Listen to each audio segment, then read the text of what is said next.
우리 정성욱 교수님의 한국교회 갱신전략 17번째 시간입니다.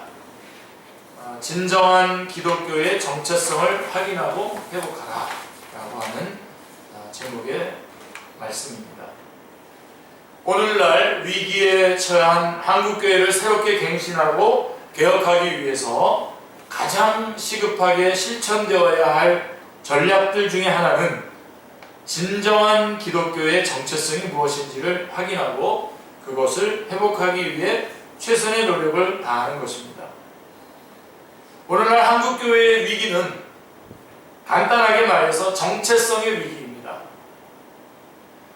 복음의 정체성, 교회의 정체성, 그리스도인의 정체성, 그 다음에 신앙의 정체성에 대한 오해가 생각보다 널리 팽배해 있습니다.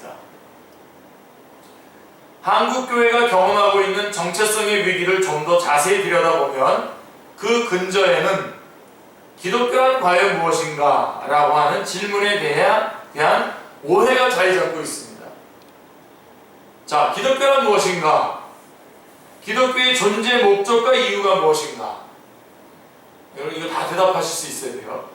자, 기독교는 도대체 무엇을 지향하는가? 자, 교회란 무엇인가? 교회의 존재 목적과 이유는 무엇인가?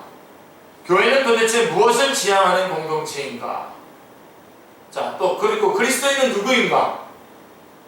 그리스도인의 존재 목적과 이유는 무엇인가? 그 다음에 신앙이란 무엇인가? 신앙의 존재 목적과 의의는 무엇인가? 자, 이상과 같은 매우 근본적인 질문, 아주 근본이 되는 근본적인 질문을 제기하면 상당수 교회 지도자들이나 일반 성도들은 어떻게 대답해야 할지 몰라서 머뭇거립니다. 어쩌면 한 번도 이런 근본적인 질문들 앞에 실전적으로 맞닥뜨려 본 적이 없기 때문일 수도 있습니다.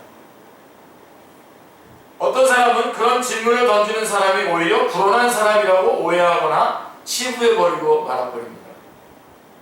안타깝게도 한국교회 안에는 무턱대고 믿는 풍조, 의심 없이 맹종하는 풍조, 질문과 검토도 없이 무조건 다른 사람, 특별히 소위 지도자라고 하는 사람들의 말을 무작정 따라하는 풍조가 만연되어 있습니다.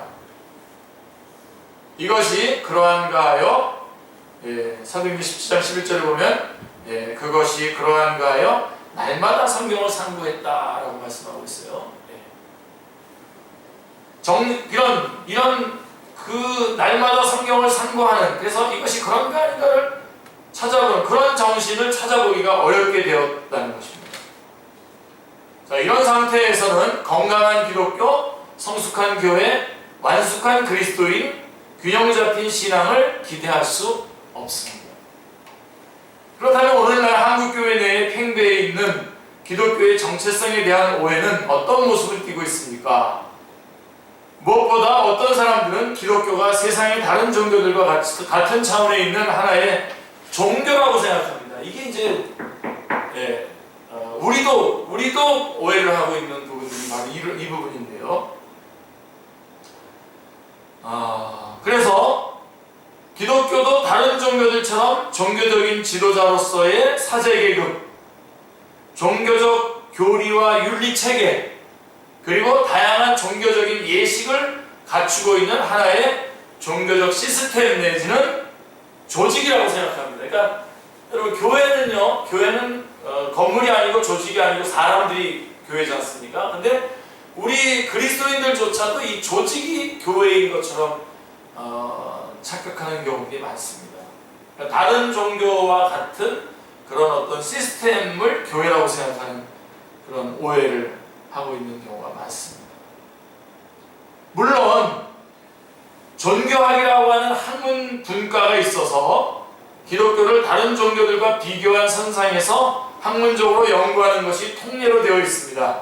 예를 들면 종교학 개론 이런 것들이 있겠죠. 그러면 그때 이제 그 중에 하나로 이제 분류를 하겠죠. 기독교도 그런 거는 있지만 기독교를 하나의 종교로 이해하는 것은 기독교의 본질을 명확하게 파악하지 못한 오해에 불과한 것입니다. 오해에.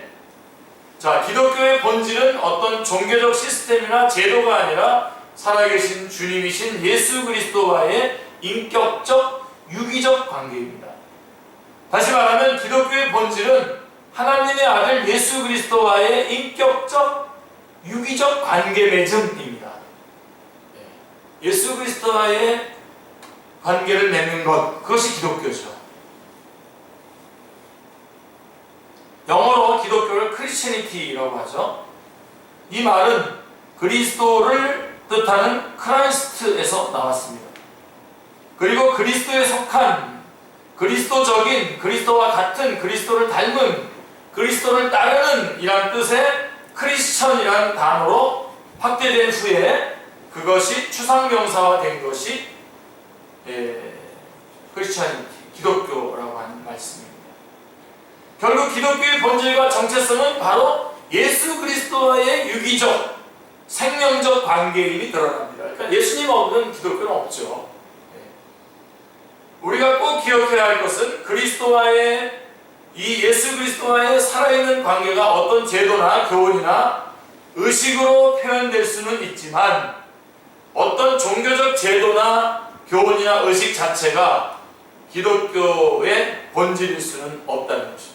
이런 부분들을 우리가 정확하게 구분해내야 됩니다. 다시 말하면 살아계신 예수 그리스도와의 생생한 인격적 관계가 없이도 기독교적인 가르침이 전수될 수 있고 기독교적인 제도가 확립될 수 있고 기독교적인 예식이 거행될 수 있고 심지어 예배도 드려지고 설교가 진행될 수 있다는 것입니다. 예수 그리스도와의 생생한 인격적, 생명적, 유기적인 관계 없이도요.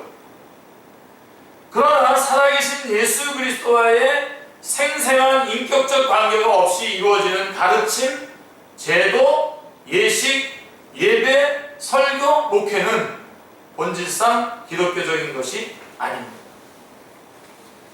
오늘날 우리가 경험하고 있는 한국교회의 위기는 바로 기독교의 이런 근본 정체성으로부터 많은 사람들과 교회들이 이탈했다는 안타까운 사실로부터 기인합니다.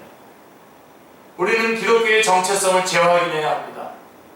우리 축제교회는 지금 열심히 확인하고 있습니다. 교리 공부, 그다음에 로마서 등등 이렇게 공부하면서 확인하고 있는데요. 그래도 우리 다시 한번 분명하게 확인해야 됩니다. 그리고 기독교의 정체성을 회복하기 위해서 최선의 노력을 기울여야 합니다. 기독교 정체성의 회복은 무엇보다도 개인적인 차원에서 먼저 시작되어야 합니다. 개인적인 차원, 그 다음에 교회적인 차원인데요. 첫째는 개인적인 차원입니다. 그것은 살아계신 주님이신 예수 그리스도와 나와의 관계를 점검하는 것으로부터 시작될 수 있습니다. 가장 먼저 던져야 할 실존적인 질문은 과연 나는 예수 그리스도를 나의 주님으로 올곧게 모시고 있는가? 입니다. 여기서 주님이란 말, 헬라어로 큐리오스라고 하는 말이 매우 중요합니다. 예수 그리스도를 주님으로 모신다는 것은 그분 앞에 우리의 모든 권리 주장을 포기하는 것을 뜻합니다. 그분 앞에 무릎을 꿇고 우리의 인격을 굴복시키며 그분이 하라는 대로 순순히 따르겠다는 결단을 의미하기 때문입니다.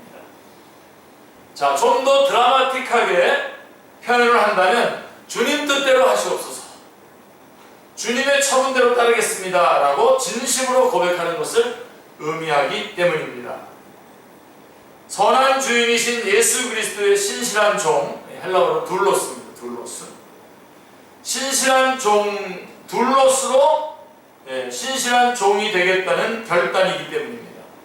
그러니까 예수님을 주님으로 모시고 나는 그의 종이 되겠다라고 하는 결단입니다.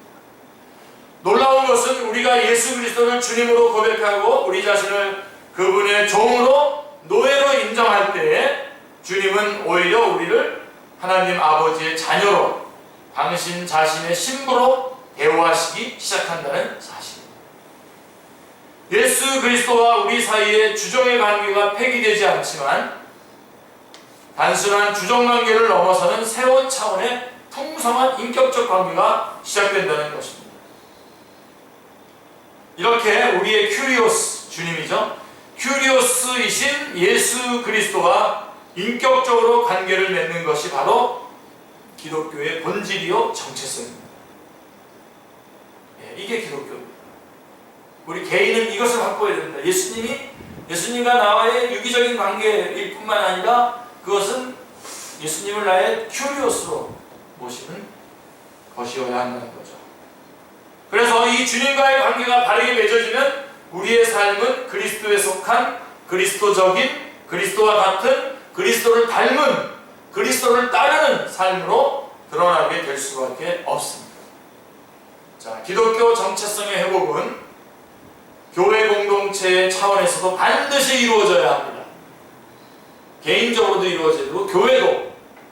개인적으로는 다시 말씀드립니다. 개인적으로는 예수 그리스도가 나의 구주이실 뿐만 아니라 주님이셔야 돼요. 예수 그리스도와의 유기적인 생명적인 관계가 되어야 되고, 그 다음에 교회는요, 교회 공동체가 함께 던져야 할 질문은 과연 우리 교회는 예수 그리스도를 우리 교회의 진정한 주님으로 올곧게 모시고 있는가? 예수 그리스도가 이 교회의 주인이신가? 주님이신가? 그리고 우리는 그 예수 그리스도를 주님으로 올곧게 섬기고 있는가? 라고 하는 것이 그런 질문이 될 것입니다. 교회의 예배, 교회의 사역, 교회의 행정이 진정으로 주님을 주님으로 모시는 차원에서 이루어지고 있는가를 다시 검토해 보아야 합니다. 오늘날 한국교회의 위기는 바로 예수님을 주여 주여라고 입술로 부르기는 하지만 실제로 예수님이 그들의 인격과 삶의 주인이 되어 있지 않는 사람들이 교회에 너무나 많이 들어와 있다는 데 있습니다. 그런 사람들이 심지어 목회자가 되고 중직자들이 되어 있기 때문에 조국 교회에 위기가 온 것입니다. 여러분들이 이런 부분들을 점검하시고 여러분들이 좋은 목회자, 좋은 중직자들이 되시길 바랍니다. 부디 사랑과 긍휼의 주님께서 조국 교회를 불쌍히 여기시기를 간구합니다. 그래서 개인과 공동체가 기독교의 정체성을 바르게 확인하고 회복하는 놀라운 일이 일어나게 되기를 간절히 기도합니다. 주님께서 우리를 에스겔 골짜기로부터 일으켜 세우시는 영광스러운 날이 도래하기를 간절히 바랍니다. 이분의 컬럼 내용인데, 자, 그래서 제가 오늘 본문을 읽었던 부분으로 말씀을 좀 결론을 내린다면, 본문에는 예수님께서 예수님과 제자들과의 관계에 중요한 어떤 핵심 내용들이 나오죠. 한 사람이 내가 예수님을 따르겠다고, 누가복음 9장 57절 58절에 내가 예수님을 따르겠습니다 라고 했을 때 예수님께서 뭐라고 얘기하셨냐면, 여우도 굴이 있고 공중에 새도 집이 있으되 인자는 너희들 것이 없도다 라고 이렇게 말합니다. 나 따라오려면 고생을 각오해야 돼, 이렇게 말씀하고 있는 것입니다. 그래서 순수한 동기로 우리가 주님을 따라야 됩니다.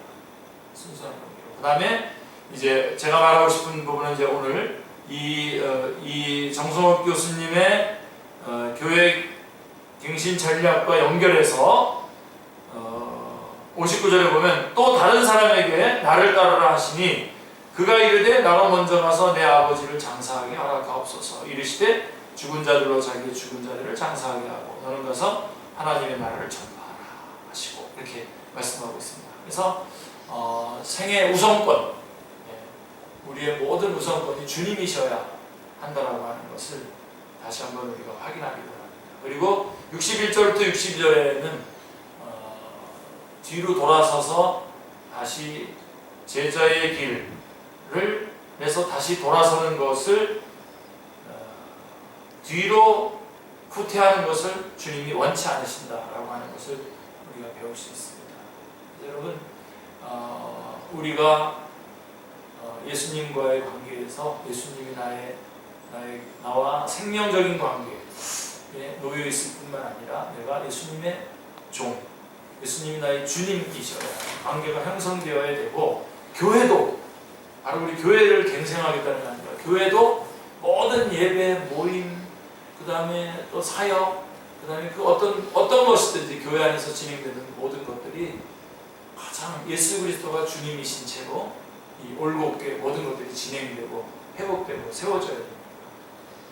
아무쪼록 여러분 한 사람 한 사람이 예수 그리스도가 여러분의 주님이시길 바라고, 또 교회에서 우리가 모든 사역에 가장 우선권에 항상 예수님이 영광 받으시는 주님의 자리에 항상 계시는 그런 교회로 우리 한국교회 그리고 우리 축제교회가 갱생되기를 바랍니다. 기도하겠습니다.